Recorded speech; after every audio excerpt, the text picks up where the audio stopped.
What's going on, guys? This is Keith Burroughs from the What's Your Grind podcast. I am here with Tawana Blassingame, and we are going to talk with her about her entrepreneurship and the many roles that she plays. This is episode 8. Let's get it started. Grind Nation podcast. What's your grind like? What's your grind like? What's your grind like? What you grind like? What's your grind like? What's your grind like? What you grind like? What's your grind like? What's your grind like? What you grind like? What's your grind like? What's your grind like? What you grind like? What's your grind like? What's your grind like? What you grind like? What's your grind like? What's your grind like? What you grind like?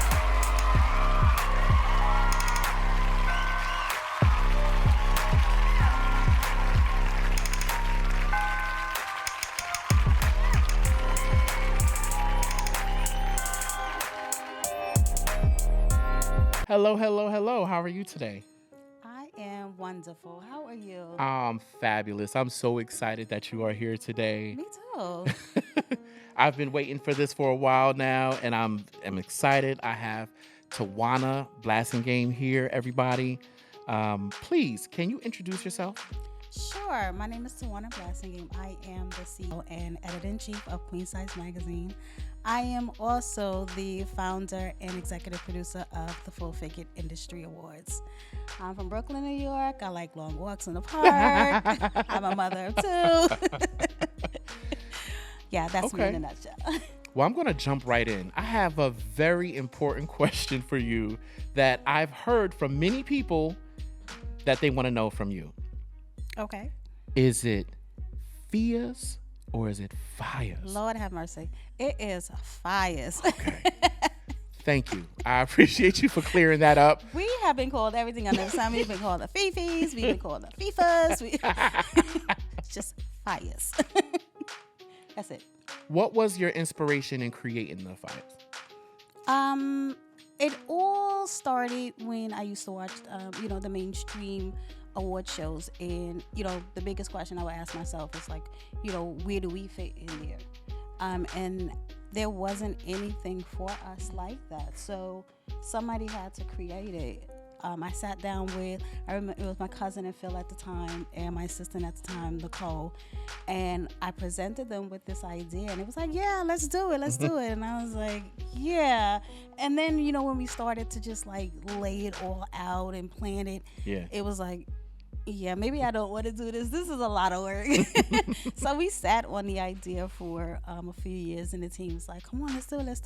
So, the inspiration is just like we needed something like that for us. I felt like it's one thing that was missing. For sure.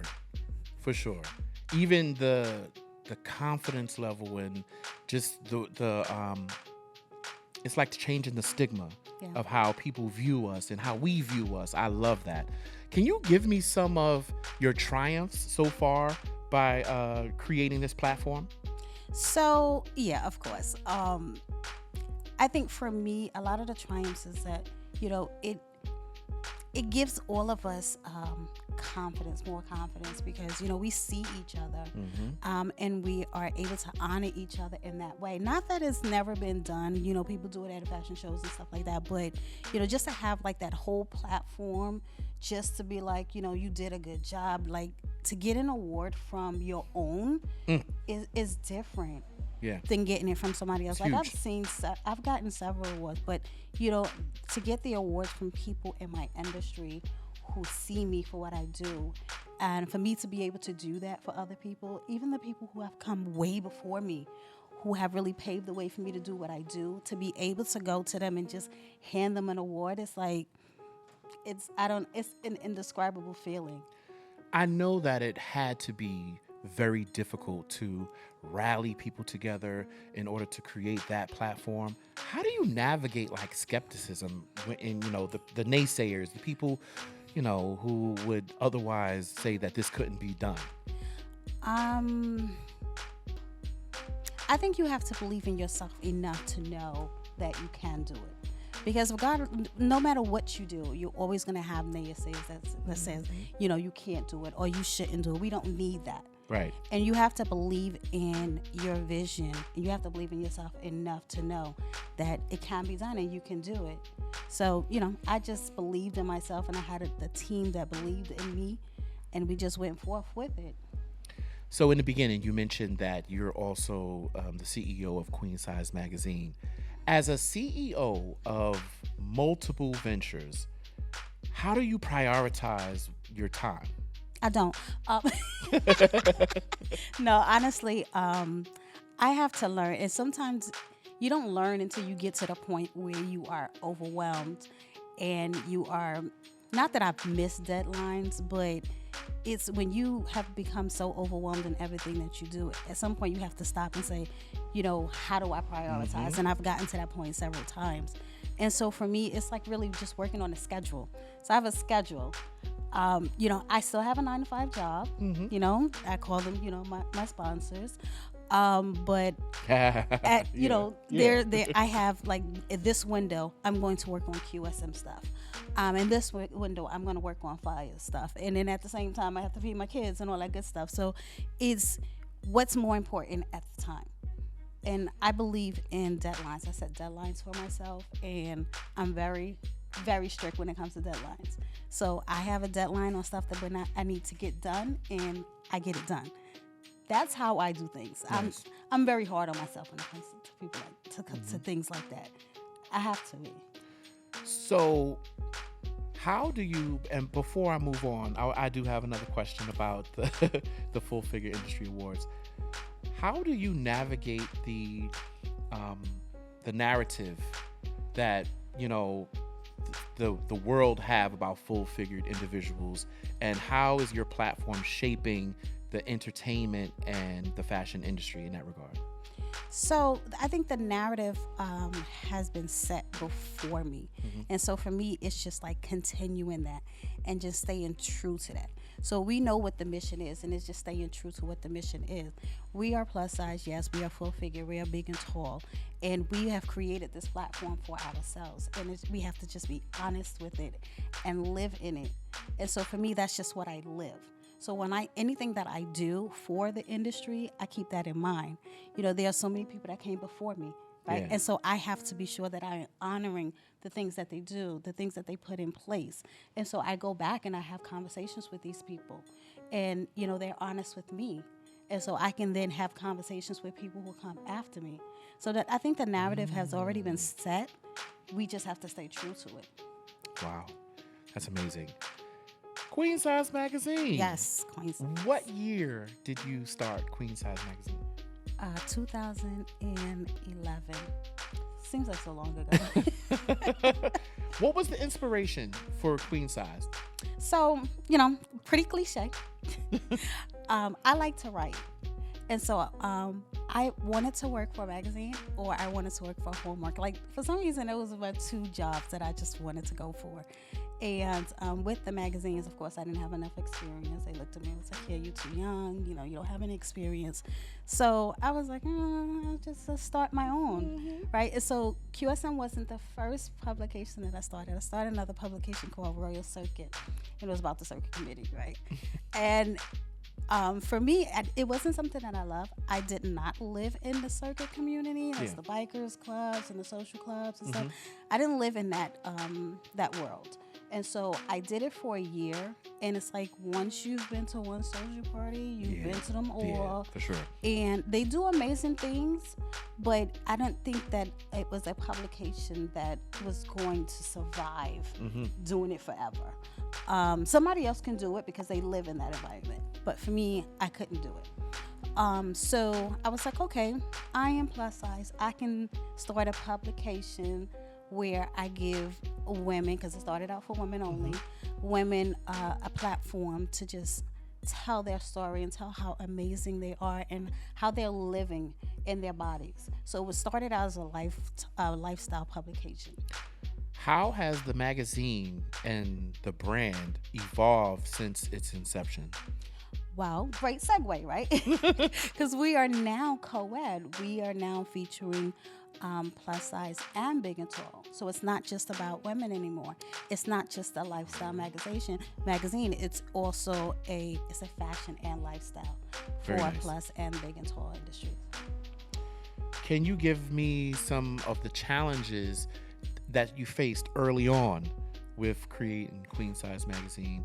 And do you still experience some of those challenges now that you've evolved the brand? So some of the challenges were finding people who believed in QSM enough to write. Because with a publication, you have to have writers. Sure. Right? And then another thing is I didn't really understand the publication arena. Okay. And everything that went along with it. Like, you have to understand, if you're going to talk about fashion, you have to understand it, right? I grew up I was a tomboy. Mm-hmm. I wore jeans most of my life. I didn't wear dresses, and so I had to meet with models and just understand fashion. If I'm going to talk about fashion, the same thing with photography. Mm-hmm. I tell this story a lot. Phil, my photographer. Shout out Phil, by the way. Shout out to Phil. We would do photo shoots, and he'll show me the images, and he'd be like, "Oh, do you like it?" And I'd be like,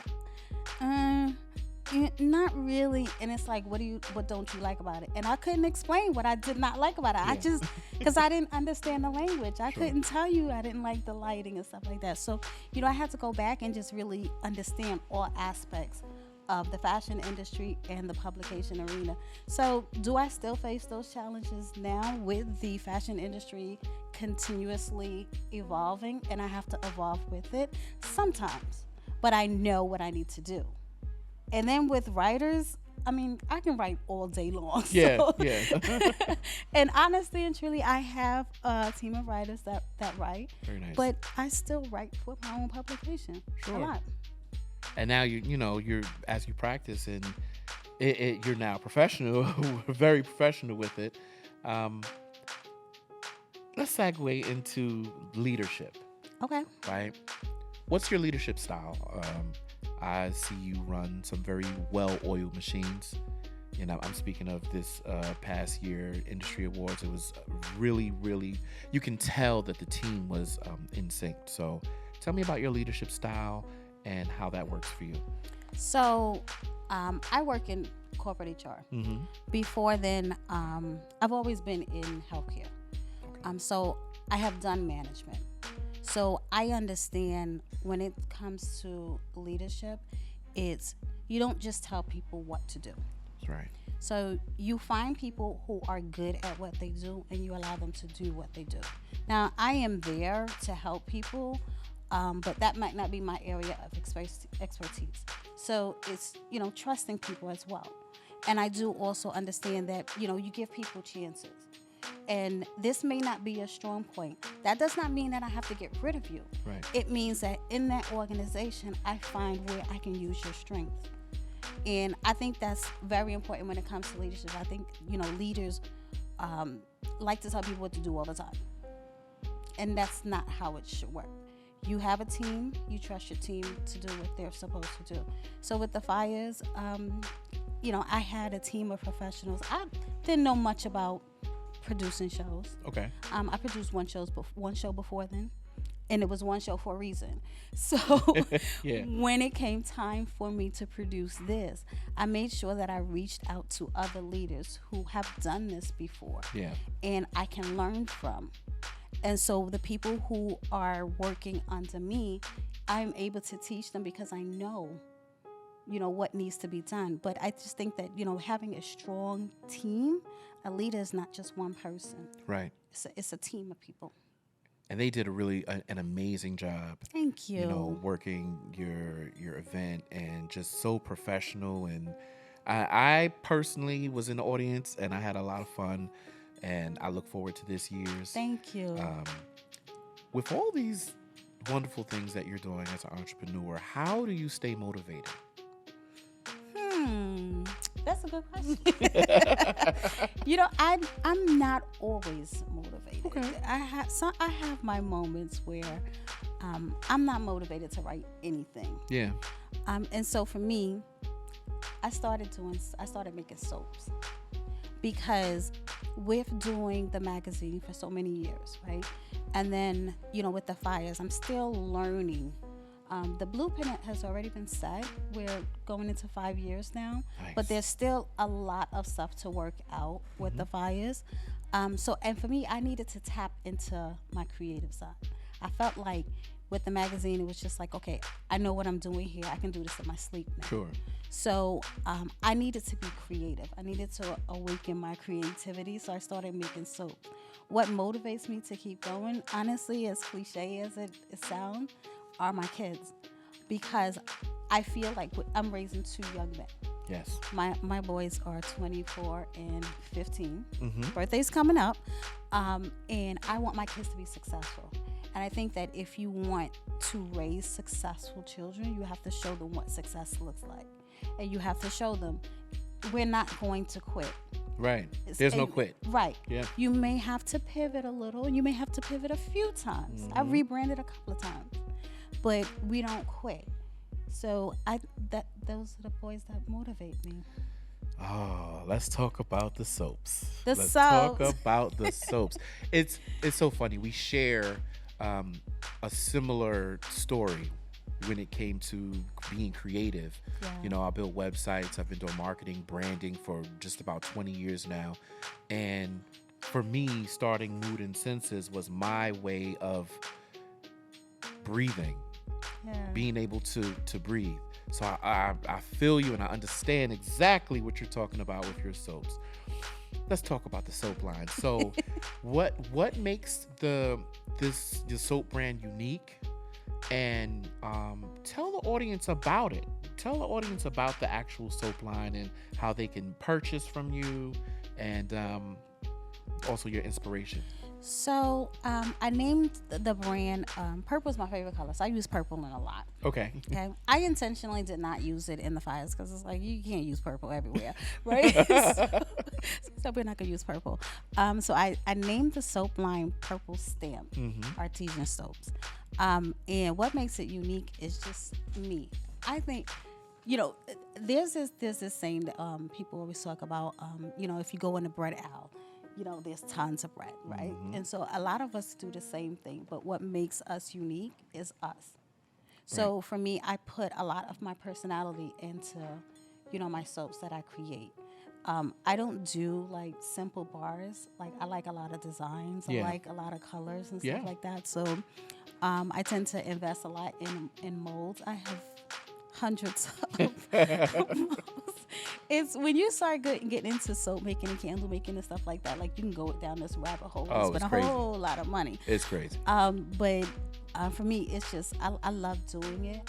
It takes my mind off of fires and it takes my mind off of QSM because sometimes I need to step away from that and just be creative. So the soaps I create, I came out one day, it was around the holiday a couple of years ago, right? And I was like, I'm making these soaps. Not a lot of people are going to buy these soaps. But I'm going to make it anyway Yes. because we have to use soap in my house anyway. So I was like, I'm going to make these soaps. So that first year that I came out, I gifted the soaps to people. It's like, Merry Christmas, Happy Smart Kwanzaa, move. whatever you celebrate. That's what I gave as gifts that year. And the return on it was amazing because everybody that I gave gifts to came back and purchased more, became continuous customers. And I was like, okay, this is cool, right? And so people started reaching out to me and was like, oh, do you make souvenirs and stuff like that? And I was like, well, sure I can. I sure do. I have never done it, but I was like, you know what? I'm up for the challenge. So, I started creating like soaps for baby showers and weddings and parties, and it's just fun. Yeah. So, if you want soaps, you can reach out to me. I have our website. It's TawanaBlassingame.com. Okay. And on that website is where I house my soaps. I house information for QSM. It's like an umbrella. Yes. Yeah, yeah. Yes. Because I have so many websites. Right. It's like, Yeah. Oh. I don't need another website. So it's like, that's my name. It makes I sense. believe in branding. So if you look me up, I want everything to be Tawana Blassingame. You can see everything that I do there. So yeah, definitely go to the website and you can purchase some of the soaps if you're interested in maybe souvenirs and stuff like that. Just always just send me a message from the website.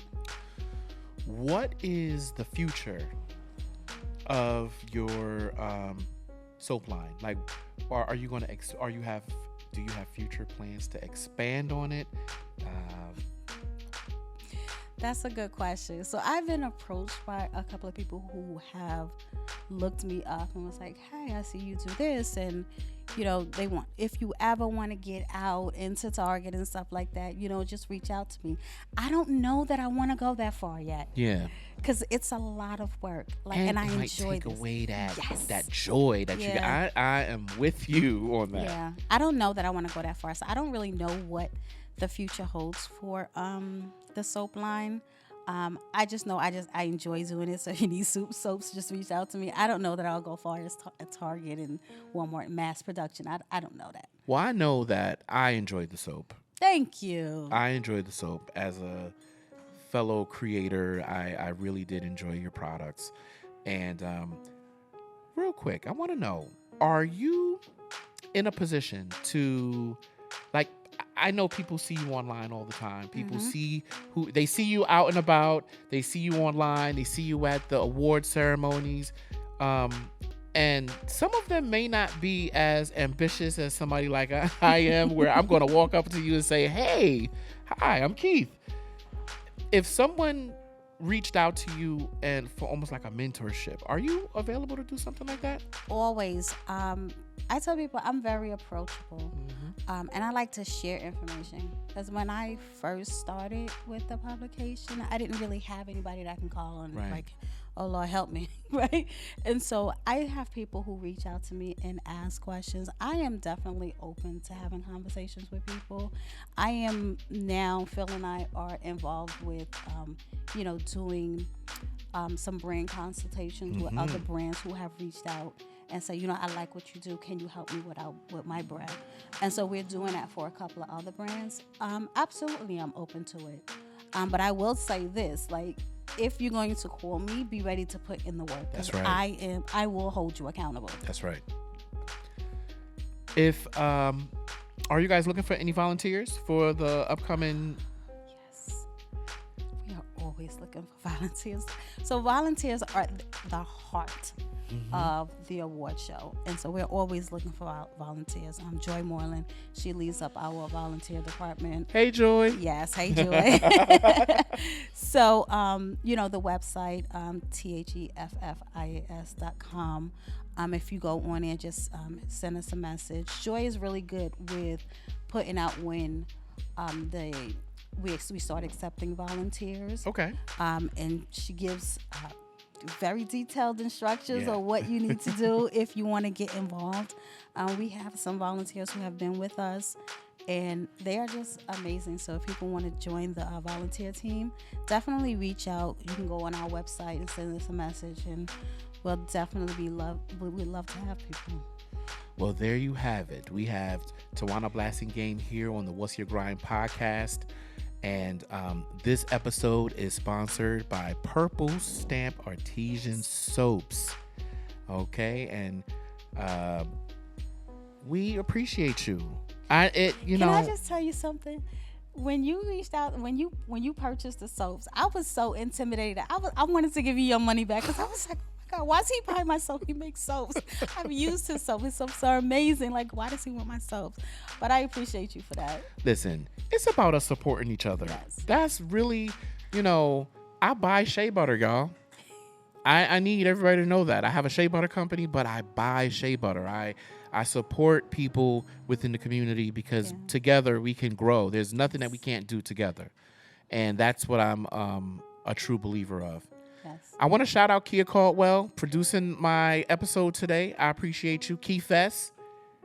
Shout out the production of Mr. Drew behind the scenes doing this thing. We appreciate you, brother. Hey, Phil. All right. I'll see you guys on the next one. Peace. Look at